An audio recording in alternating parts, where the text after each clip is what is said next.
Welcome to this special monetary policy edition. The minutes of the monetary policy meeting that was held from October 4th to 6th are out. And the key theme of the Reserve Bank of India members in the MPC appears to be a fear that recurring shocks of food and fuel may not be just transitory, but may be in danger of impacting inflation expectations. And hence, monetary policy must give primacy to continuing the disinflation process till CPI gets aligned to the 4% inflation target. Once again, the Reserve Bank members appear to be broadly a little more hawkish than some of the external members, notably Dr. Ashima Goyal and Dr. Varma. My sense is Dr. Bhide is also sharing some of the fears that growth could also be somewhat impacted. But we have the external members to speak for themselves.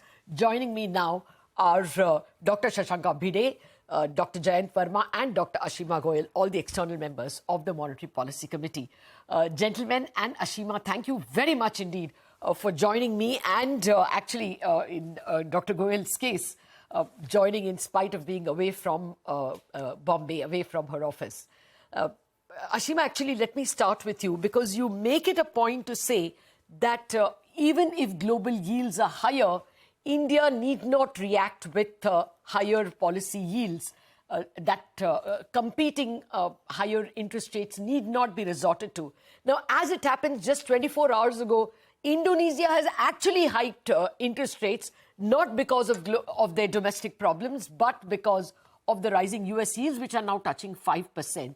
So do you think that there is a need to keep at least money market rates higher, even if policy rates are not touched?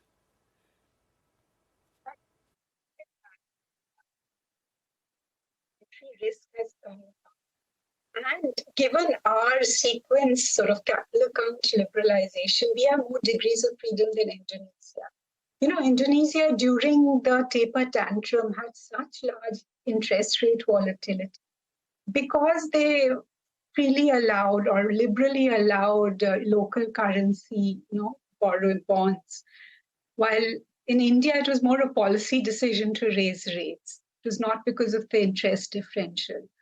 So, and I think we've seen this again and again through the last 2 years, this fears that Indian rates have to follow the US. And we've demonstrated that when we have the freedom, we have buffers, we have the freedom to to intervene in currency markets to prevent excess volatility, and we are able to keep our interest rates attuned to our domestic cycle growth and inflation, then the country has done well.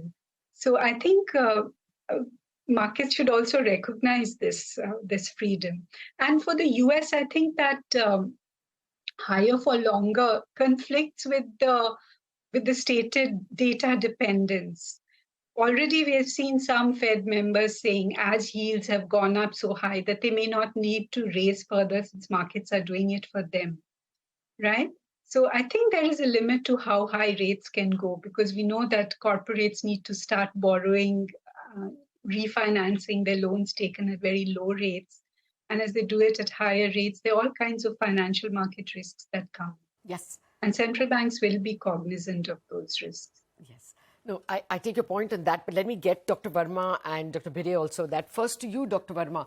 I'm just asking you, the Reserve Bank has kept or even if it has not kept, liquidity reasons have kept the interbank call rate closer to the MSF rate. It's a good 25 basis points higher than the repo rate mandated by the MPC.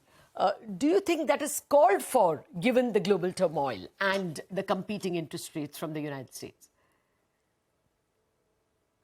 I think the statute is very clear that the MPC's mandate is confined to the policy rate, which is the repo rate. And the liquidity management that the RBI does is entirely up to the RBI. It is not part of the MPC. Yes, of course. Liquidity management is just a means through which the policy rates that have been set are implemented. So I would not like to comment on, the fine-tuning liquidity operations that are there. Okay. So long as the rate is not materially different from the policy rate, I don't think it's a matter for the MPC to comment upon. That's Just a question of how they choose to manage the liquidity. That's a fair point. I will come back to this point, time permitting. But let me get to the recurring statements that are coming from the Reserve Bank members in the MPC. The Governor, Shaktikanta Das, also says that the shocks are, even if they appear to be transient and supply side, they are coming with such force and such frequency that there is a danger of them impacting inflation expectations if they are not immediately attended to. And Dr. Patra waxes eloquent on that. He's clearly worried that these recurring shocks are recurring with such regularity that they are eating into inflation, and inflation in turn eats. I mean, they are pushing up inflation, and that in turn eats into growth. He points out that even corporate sales are falling because inflation is not leaving enough disposable income. Do you agree with that broad thesis, Dr. Bhide, that you can't ignore supply-side led inflation because they are coming way too regularly? Well, I think that has been the experience, at least in the last 1 year or so.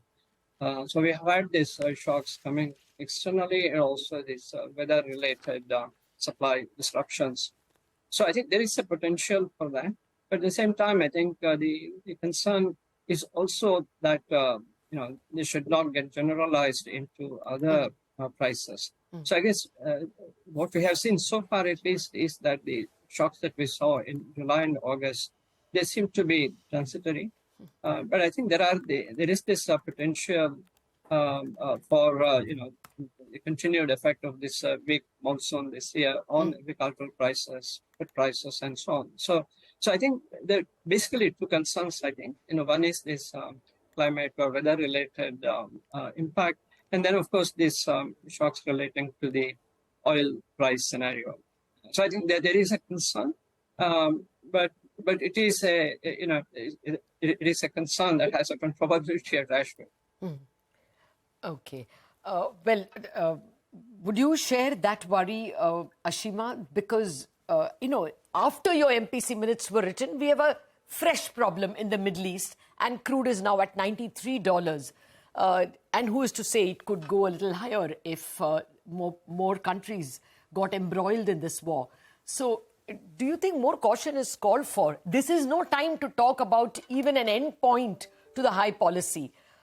We can't talk in terms of lower rates anytime now.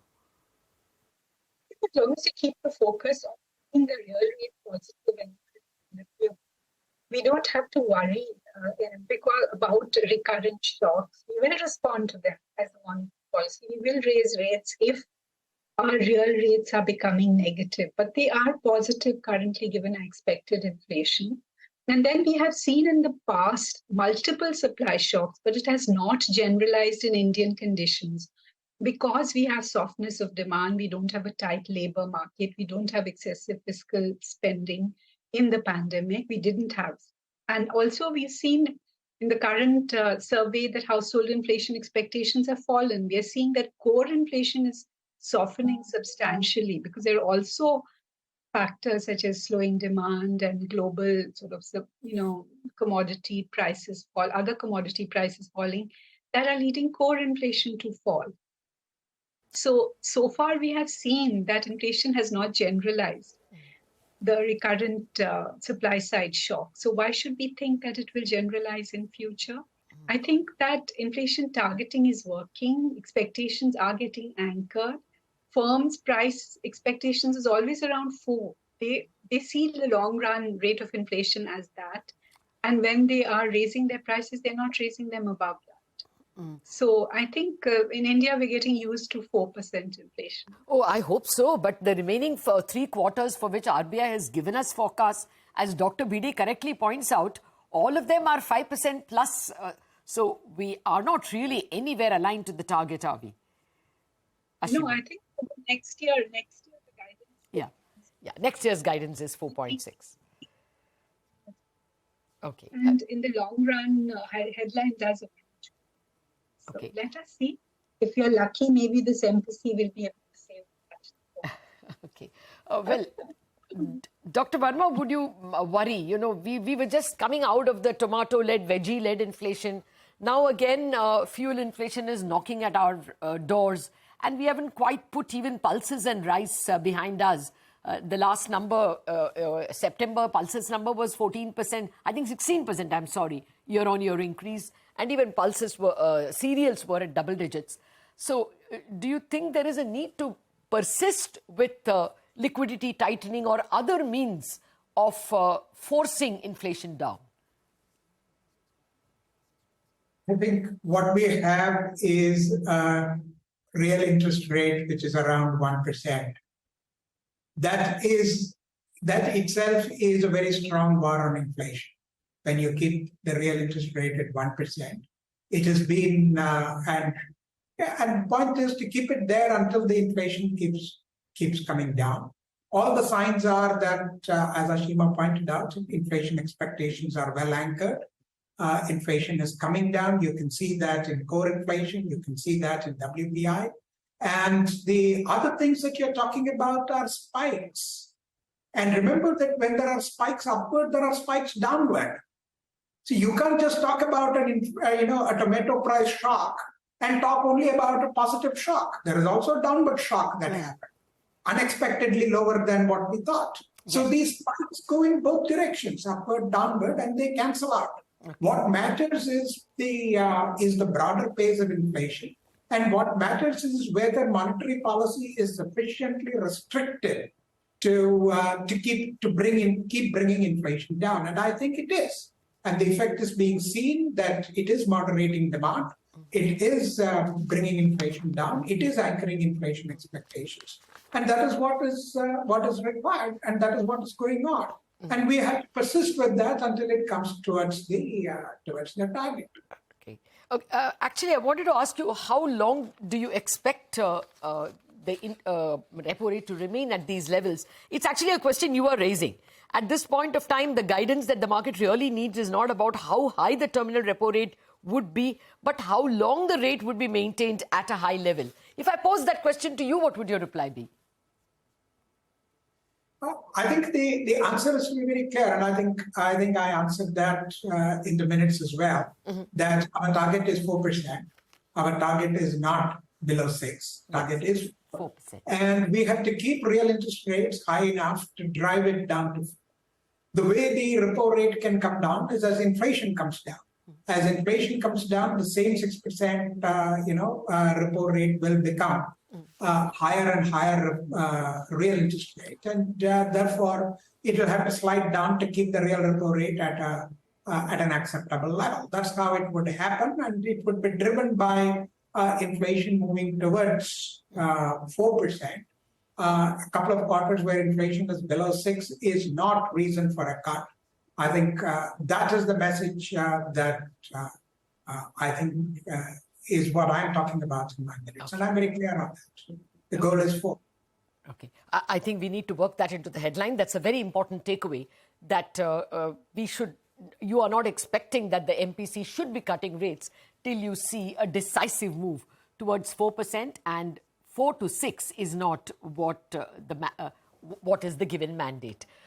Dr. Bhide, I didn't get your views on the liquidity tightening and the sustained increase in US yields. Now the entire US yield curve from 1 month to 30-year is above 5%, or almost above 5%. The 10-year alone is 4.95 or thereabouts. But at one point in time, for a brief moment, even that one went to 5%. So do you think there is a need to be extremely watchful on the liquidity front and keep liquidity tight? I think, as Ashima said, the real issue is the softness in the demand on the Indian conditions. And so I think the liquidity management is to be consistent with that. I do not think that, as MPC, we would have a role in sort of defining that. No, I mean, actually, I said this to Dr. Varma even last time. It's not that I'm asking you to take a role in the liquidity, but I'm just asking you, since you are also a seasoned economist, Dr. Bhide, as all your colleagues are, it is something that the Reserve Bank has to do, you think? Otherwise, we would be leading to exchange rate instability. They have to respond with liquidity instruments? Yes, I think, obviously the interest rate differentials and other global factors, I think would have impact on capital flows and so on. So I think it's a factor that I think the RBI has to manage. So I think that the liquidity issues, the signal that come from these markets, that's something that the RBI would respond to. But as far as the interest rate differentials are concerned, I think the focus would have to be the implications of the interest rates on the Indian conditions. Okay. Well, I have to take a quick commercial break. I'm back and I will be seeking your comments on a few more things. We have some dangers in terms of our savings rate as well, going to some historical lows. And then there are also worries about unsecured debt getting a little out of hand. Both those are interest rate related questions. So back in a minute after a very, very short break.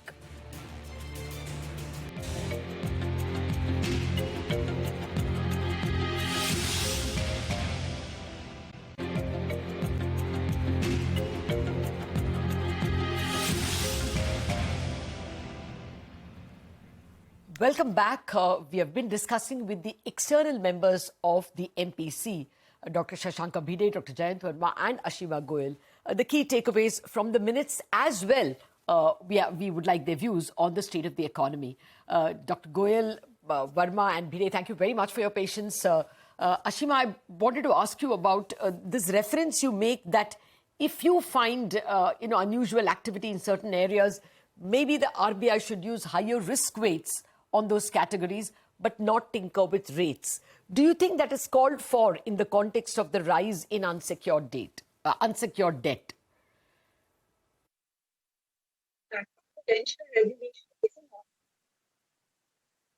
Macroprudential regulation is an alternative tool, and so that you can keep your interest rate tailored to the needs of your domestic cycle. And also, and therefore, that the RBI has to see, they have all that data. And I think that the real exchange interest rate did not really rise until the end of December last year. And that is where we see that the quarterly savings rate is actually, financial savings is rising once more. We are seeing households coming back to bank deposits. So we need to watch and see before we decide whether we need to use macroprudential tools. But it is better to target the interest rate to domestic inflation and growth and macroprudential tools to any financial kind of excesses. It's not, household debt is very low in India and it has to rise as we develop, but any sharp rise can create risks. Therefore, there is a scope for counter-cyclical tightening. And I just wanted to make a brief comment on that liquidity question. You know that as soon as you're in an inflation targeting regime, liquidity becomes endogenous. So it's just a question of whether liquidity will stay at the upper bound or the lower bound of the LAF corridor. And if liquidity is kept tight, so you're more at the upper corridor, but currently a lot of banks have surplus liquidity and they are parking in the bottom. The SDF, yeah. So and it is a question of the whole apparatus getting refined so that interest rates do not vary as much, and there is success in that, but further developments need to take place, and it's happening as markets deepen. Yeah. Banks have to start lending and borrowing from each other. Each other. Yes, I agree. It's actually the NEFT and the RTGS that's clearly made everyone a little nervous. They want to keep some excess cash because you could have large transactions all the way up to 5:30 and 6, whereas the call market closes at 3:30. So perhaps some tinkering of timings is needed. But very quickly, Ashima, in your estimate, when can the Reserve Bank even start? When can the MPC contemplate rate cuts? This is an issue when we are convinced. If your real rate is around 1 and inflation falls, right? And with a repo of 6.5, you would get a real interest rate that's really rising, right? So we when our forward, and it is forward looking, the MPC's decision. Okay. So when we are convinced that 1 year ahead inflation is approaching 4, Okay. then our real rate would become too high. That's so right. we would need to cut. Okay. So we have to watch out for the But forecasts. since we have these recurrent supply shocks, we want to be a little more cautious and wait to see this happening in a sustained way. Fair point. Fair point. Dr. Varma, would you worry that, I mean, this is not really a monetary policy question as much as an economist's question to you. Would you worry that there can be a big financial downturn in the US? I mean, after all, across the curve, interest rates have risen by about 135 basis points in the last 3-4 months. Are there a makings of a deep downturn suddenly and sometime, in 24? Well, I think this is a worry that everybody has. A very sharp correction in inflation via monetary policy always runs the risk of a hard landing. And it is the endeavor of rate setters across the world to avoid that hard landing and try to bring inflation down with a soft landing. But since this is all forward-looking and there are so many uncertainties, that risk is always there. That risk is always there. And I think rate setters are very, very conscious of that risk, and they are acting in light of that risk. Okay. Finally, a similar question like I asked Ashima and Dr. Varma. Dr. Bhide, can you sense when we can contemplate lowering rates? Has it gotten pushed, into the second half of calendar 24? Well, I think obviously one would like to have the interest rates lower, with inflation lower as well. So I think it's difficult to put a timeline to this. As we said at the beginning, the forecasts are important, projections are important. So I think getting back to under 5% is one, obviously, one criteria. But I guess it is also important that growth is sustained. So I guess I would not put a timeline to this. I mean, it's important that we see the inflation rates going down in a sort of sustained manner. Fair point. Thank you. I'm out of time, not out of questions. Dr. Bhide, Dr. Varma and Dr. Goyal, thank you very much for sharing your views, not just on the MPC, but also on the state of the economy. Actually, after listening to you, there doesn't seem to be that much of a variation between the various MPC members, whether they're external or whether they're from the Reserve Bank. Clearly, the concerted view of everyone is that we have to see visible signs of a sustained dip in inflation towards 4%. So at the moment, discussing the first rate cut seems really pushed out. With that, we wrap up on this special edition on the Monetary Policy Minutes. Thank you very much for watching. More news and updates are lined up for you.